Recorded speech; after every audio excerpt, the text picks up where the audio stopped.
प्रथम आज से हम एडिटोरियल डिस्कशन के बाद प्रीलिम्स न्यूज एवं बिहार करंट अफेयर और आपका 30 क्वेश्चन जो है प्रीलिम्स के यानी 67 प्रीलिम्स के वो भी देखेंगे। तो हमारा पहला जो है बिहार करंट अफेयर संबंधित है।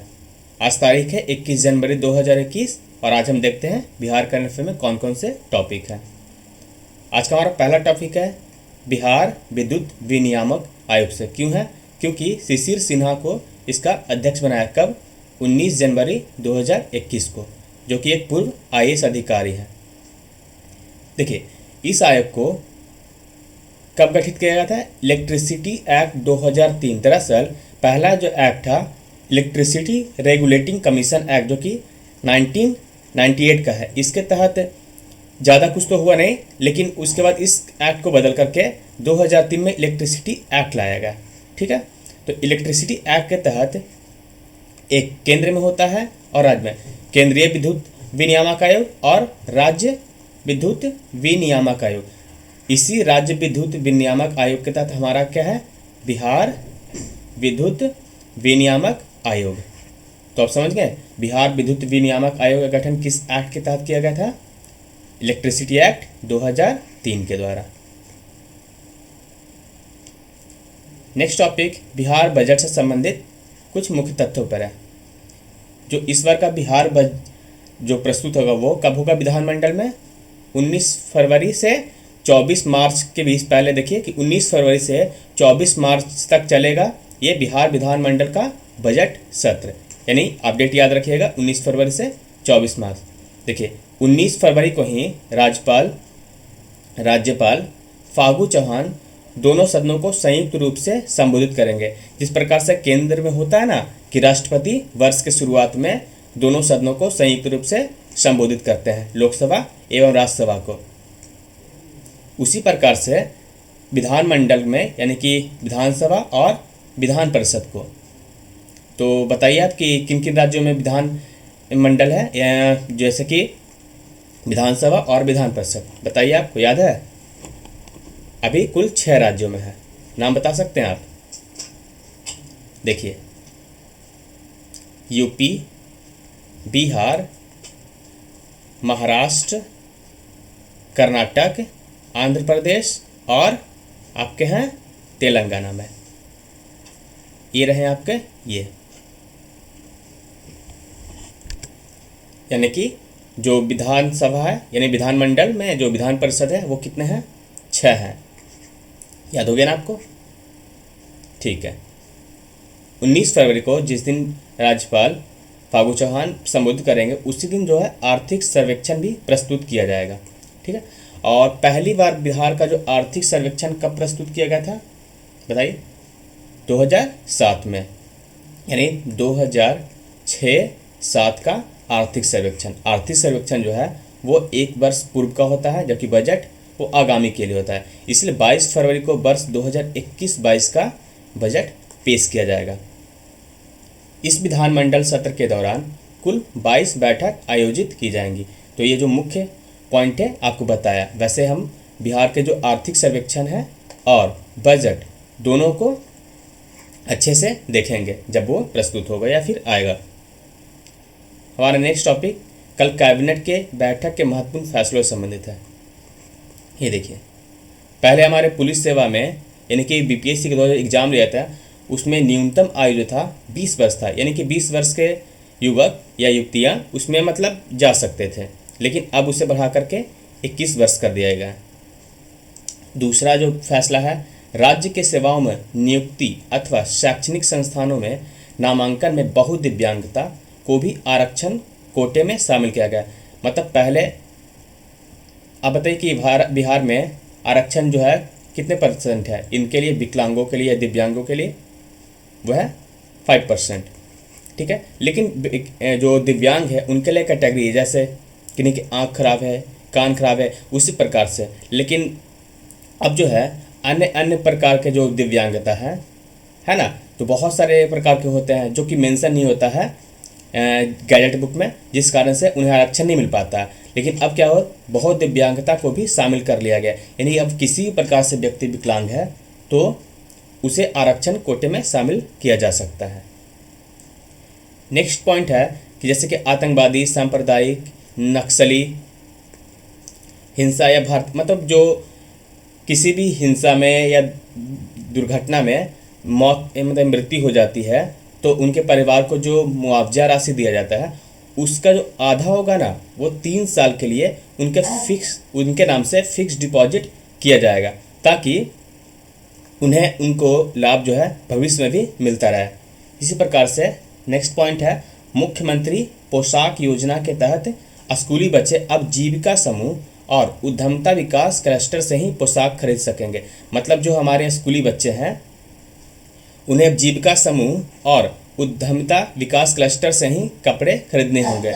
ऐसा इसलिए किया गया है ताकि जो सरकार पैसे खर्च करेगी वो जीविका समूह तक पहुँचे, इनका भी जीविका चलता रहे और उद्यमिता विकास क्लस्टर का भी विकास होता रहे। मुख्यमंत्री पोशाक योजना को किस योजना के तहत चलाया जाता है बताइए? मुख्यमंत्री कन्या विकास उत्थान योजना ना। चलिए देखिए, मुख्यमंत्री कन्या उत्थान योजना के तहत ये देखिए, इसके तहत राशि एक बार पूछी गई ना बीपीएससी के द्वारा। ये देखिए इस तरह से कन्या के जन्म पर ये देखिए आप 2000 रुपया, फिर देखिए कन्या के 1 वर्ष पूर्ण होने पर 1000 रुपया, कन्या के 2 वर्ष पूरे होने पर फिर से 2000 रुपया, 600 रुपया 1 से 2 वर्ग जो होते हैं क्लास 1 से 2 के बीच में बच्चे को पोशाक के लिए मिलती है। फिर 3 से 5 कक्षा में होते हैं उसके लिए पोशाक के लिए 700 रुपये। फिर देखिए 1000 रुपये 6ठी से 8वीं के लिए पोशाक के लिए, प्लस 300 रुपये सैनिटरी नैपकिन के लिए 9वीं से 12वीं में जब जाते हैं बच्चे तब, और यहाँ 1500 रुपये। इंटरमीडिएट उत्तीर्ण होने पर कितने मिलते हैं? 10,000 रुपये, और स्नातक होने पर 25,000 रुपये। तो ये है कन्या उत्थान योजना के तहत ये देखिए चरणबद्ध कैसे पैसे दिए जाते हैं। इसका जो उद्देश्य है वो क्या है? इस बार जो 7 निश्चय योजना पूछा गया था उद्देश्य, यहाँ भी आप उद्देश्य देख सकते हैं। कन्या भ्रूण हत्या को रोकना, बालिका शिशु दर को कम करना, कन्या के जन्म, निबंधन एवं संपूर्ण टीका को प्रोत्साहित करना, लिंग अनुपात में वृद्धि लाना, बालिका शिक्षा को बढ़ावा देना, बाल विवाह पर अंकुश लगाना तथा कुल प्रजनन दर में कमी लाना।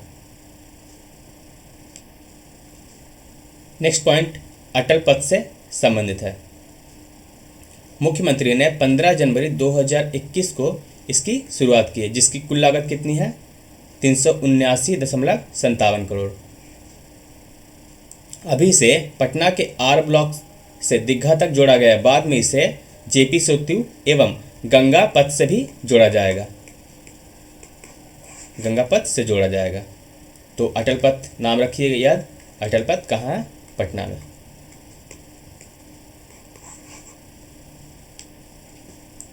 यह है स्वच्छता सर्वेक्षण 2021। ये स्वच्छता सर्वेक्षण तो नहीं है, बस उसकी तैयारी के लिए इसे इस नाम दिया गया। देखिए स्वच्छता सर्वेक्षण 2020 में पटना को अंतिम स्थान पर रखा गया था ना 47 नंबर पे, ठीक है। इसी को ध्यान में रखते हुए राज्य सरकार ने पटना को स्वच्छ बनाने का काम किया और पटना को क्या हुआ? ODF प्लस का प्रमाण पत्र भी मिला। यानी जैसे ही ODF प्लस, यानी ODF का मतलब ओपन डिफेक्शन मतलब फ्री, यानी कि खुले में शौच मुक्त, तो ODF प्लस का प्रमाण दिया गया है।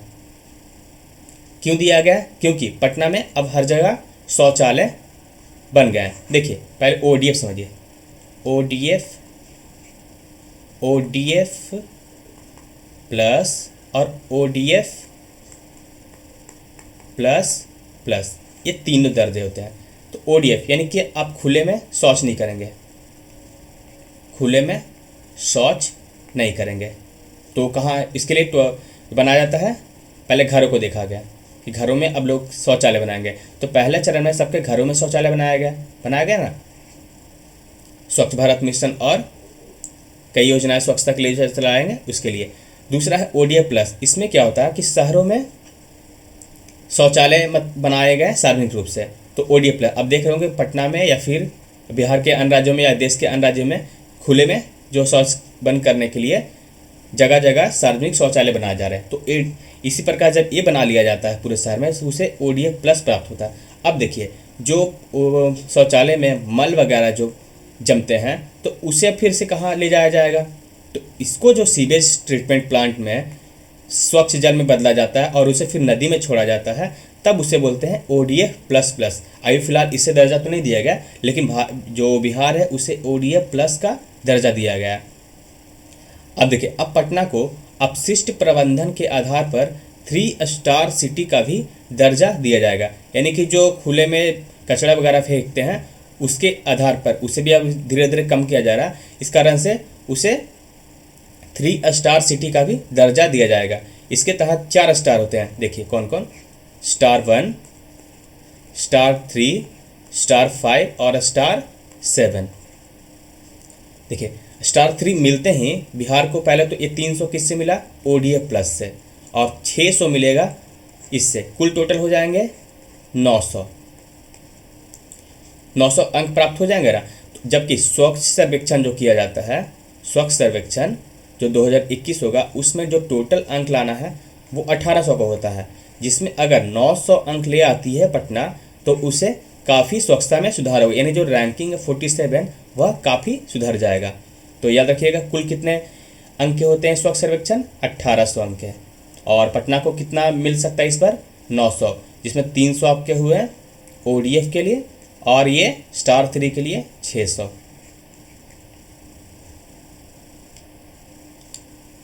नेक्स्ट टॉपिक है 354वें प्रकाश वर्ष। ऐसा इसलिए बता दिए क्योंकि ये कभी कभी एग्जाम में पूछे क्या कैवे हैं, 51वें है, 52वें है, इसीलिए इसको यहाँ पर रखा गया है। किस लिए मनाया जाता है? गुरु गोविंद सिंह के जन्म पर। उनका जन्म जो है 5 जनवरी 1666 को हुआ था। कहाँ? पटना सिटी में। जबकि मृत्यु 7 अक्टूबर 1708 को। राष्ट्रीय सड़क सुरक्षा माह कब मनाया गया? 18 जनवरी से 17 फरवरी के बीच में। ये डेट याद रखिएगा। हो सकता है आप आपसे पूछ जाए 19 जनवरी से 21 फरवरी, ऐसे ऐसे करके 5 पॉइंट इनमें से कोई नहीं है ना। तो इस तरह से पूछते हैं सवाल, तो हमें याद रखेंगे 18 जनवरी से 17 फरवरी तक। नेक्स्ट टॉपिक है वारिस अली, जिनको संस्कृति मंत्रालय द्वारा शहीद का दर्जा दिया गया है ना। परसों इनको दिया गया दर्जा। तो देखिए, संस्कृति मंत्रालय व Indian council of historical research की ओर से जारी शहीदों की नई सूची अर्थात डिक्शनरी ऑफ मार्टियर्स में तिरहुत के, ये कहाँ के थे? तिरहुत के वारिस अली को भी अब शामिल किया गया है। बहुत दिनों से मांग थी कि वारिस अली को शहीद का दर्जा दिया जाए। 1857 के विद्रोह की शुरुआत होते ही वहाबी आंदोलन के नेताओं को भी गिरफ्तार किया जाने लगा। मतलब जो वहाबी आंदोलन के नेता थे ना, ये उन्हीं के नेता थे, उन्हें गिरफ्तार किया गया। देखिए, वहाबी आंदोलन उस समय से आ रहा, तो बिहार आपका प्रमुख केंद्र था, उसका मुख्यालय कहाँ था? पटना। पटना था ना। तो उसके 2 ग्रुप थे, एक जो थे लखनऊ ग्रुप और दूसरे थे, ये देखिए, Delhi group. Delhi group, Lucknow group के जैसे पीर अली, आप नाम सुने होंगे ना, पीर अली का नाम आता है 1857 के विद्रोह जब पढ़ते हैं तो। और दिल्ली ग्रुप, इसमें थे आपके वारिस अली जी। देखिए, वारिस अली दिल्ली समूह के थे, वह मुजफ्फरपुर के जमादार भी थे। यानी कि इसके अलावा देखिए, इन्हें 23 जून 1857 को गिरफ्तार किया गया। कब? ये डेट याद रखिएगा, 23 जून 1857 को। जबकि 6 जुलाई को सजा की घोषणा की गई और 23 जुलाई 1857 को फांसी दे दिया गया। डेट याद रखिएगा ना, 23 जून 1857 को गिरफ्तार किया किन्हें? वारिस अली को। 23 जून 1857। और सज़ा कब दी गई? 6 जुलाई को। और फांसी पर कब लटकाया गया? 23 जुलाई। यानी 23 जून और 23 जुलाई, 1 माह के अंदर में इन्हें फांसी दे दिया गया। दरअसल ऐसा इसलिए किया गया था क्योंकि अंग्रेज़ों को लगा था कि जो भारत में जो आंदोलन हो रहे हैं 1857 के, वो वहाबियों की देन है, क्योंकि उस समय मुस्लिमों को बहुत नीचे स्तर पर ले आई थी कौन, अंग्रेज सरकार, जिस कारण से लगा कि ये वहाबी आंदोलन जो है उनका ही देन है, ये 1857 का विद्रोह। अब देखिए हम देखते हैं नक्शबंदी सिलसिला और वहाबी आंदोलन। पहले हम देखते हैं नक्शबंदी सिलसिला, इसी से इसकी उत्पत्ति हुई थी। देखिए नक्शबंदी सिलसिला, इसके संस्थापन कौन है, ख्वाजा बाकी बिल्ला, नाम याद रखिएगा, ख्वाजा बाकी बिल्ला। जबकि भारत में इसके संस्थापन जो थे संस्थापक बहाउद्दीन नक्शबंदी, कौन, बहाउद्दीन नक्शबंदी। दूसरा पॉइंट है, इसके सर्वश्रेष्ठ जो संत है शेख अहमद सरहिंदी, ये भी नाम फेमस है ना, आपको हमेशा पूछता है प्रश्नों में। देखिए शेख अहमद सरहिंदी जो कट्टरपंथी इस्लाम के प्रबल समर्थक थे, इसने शरीयत का पालन किया, इन मुस्लिमों का जो कानून है उनका पालन किया और सभी नई पद्धतियों की निंदा की, मतलब जो भी नई नई पद्धतियाँ आ रही है उसकी निंदा की। जैसे कैसे किया जाता है, सऊदी अरब में बुर्का नहीं पहनना है, गाड़ी नहीं चलाना है, सिनेमा हॉल नहीं जाना है महिलाओं को, इसी प्रकार से जो नई नई चीज़ें आती है उसका विरोध करते हैं। उसी प्रकार से शेख सरहिंदी साहब जी थे, वो भी इसका विरोध करते थे। इसके अलावा वे अकबर की नीतियाँ, क्षमा तथा तीर्थ यात्रा की भी निंदा की। इन्होंने चिश्तियों के विपरीत माना कि ईश्वर और मनुष्य के बीच का जो संबंध है वह दास और मालिक एक का है, यानी कि जो हम है वो मालिक है और ईश्वर, हम है जो दास है और ईश्वर जो है मालिक है। जबकि चिश्तियों क्या था कि ईश्वर और जो है मनुष्य वो प्रेमी और प्रेम का के संबंध है, ठीक है ना, तो इसके ये विपरीत है। जबकि औरंगजेब जो कि इसका बहुत बड़ा समर्थक, किसका, नक्शबंदी सिलसिला का। देखिए नेक्स्ट टॉपिक है शाह वलीउल्लाह देहलवी ने मुगल साम्राज्य के पतन के बाद, ये देखिए ना, चौथा नाम है शाह वलीउल्लाह देहलवी, जो मुगल सत्ता का जो पतन हो ना, उसके बाद जो मुस्लिमों के समाज में ह्रास हुआ उसको बढ़ाने का प्रयास किया, किन्होंने, शाह वली देहलवी। देखिए अब नेक्स्ट है जो बहावी आंदोलन के विचारों को आगे बढ़ाया दो लोगों ने, ये देखिए अब्दुल्ला अजूद और सैयद अहमद बरेलवी, इन दोनों ने, किसका, नक्शबंदी सिलसिला का। उसी को आगे बढ़ाया इन्होंने। शाह वलीउल्लाह जो अंतिम थे, उसके बाद ये धीरे धीरे बहावी आंदोलन में बदल गया। ये देखिए यह मुसलमानों की पाश्चात्य प्रभावों के विरुद्ध प्रथम प्रक्रिया थी, यानी कि मुसलमानों में जो प्रभाव पड़ रहा था पाश्चात्य यानी अंग्रेजी प्रभाव, उसके विरुद्ध यह की गई प्रतिक्रिया थी। शाह वलीउल्लाह के विचारों को किसने बढ़ाया आगे, जैसे कि बताया इन दोनों ने, सैयद अहमद बरेलवी और अब्दुल्ला अजीज ने। अब्दुल्ला अजीज हिंदुस्तान को दारुल हर्ब से दारुल इस्लाम में बनाना चाहते, मतलब पूरी तरह से इस्लामिक कंट्री इसे बनाना चाहते थे। प्रारंभ में यह सिख सरकार के खिलाफ थे, किंतु जैसे ही 1849 में पंजाब का विलय किया जाता है अंग्रेजों के द्वारा, तो वह किसके विरुद्ध हो गया, अंग्रेजों के। पहले किसके थे, सिखों के। बहावी आंदोलन 1870 तक जो है चलता रहा, जब तक इसे सैन्य बल द्वारा समाप्त नहीं किया गया। इस आंदोलन का केंद्र कहाँ था, जैसे बताया आपको, पटना था। टीटू मीर सैयद अहमद बरेलवी के शिष्य थे। सैयद अहमद बरेलवी कौन, बहावी आंदोलन के संस्थापक। ये देखिए एक छोटा सा न्यूज़ है, मखाना और चाय उत्पादन के लिए 25% तक अनुदान दिया जाएगा। किस योजना के तहत, देखिए बिहार कृषि निवेश प्रोत्साहन नीति के तहत ये जो है दिया जाएगा। कितने परसेंट, 25%, याद रखिएगा, छोटा सा पॉइंट है। तो बिहार करंट अफेयर में बस इतना ही। Thank you for watching.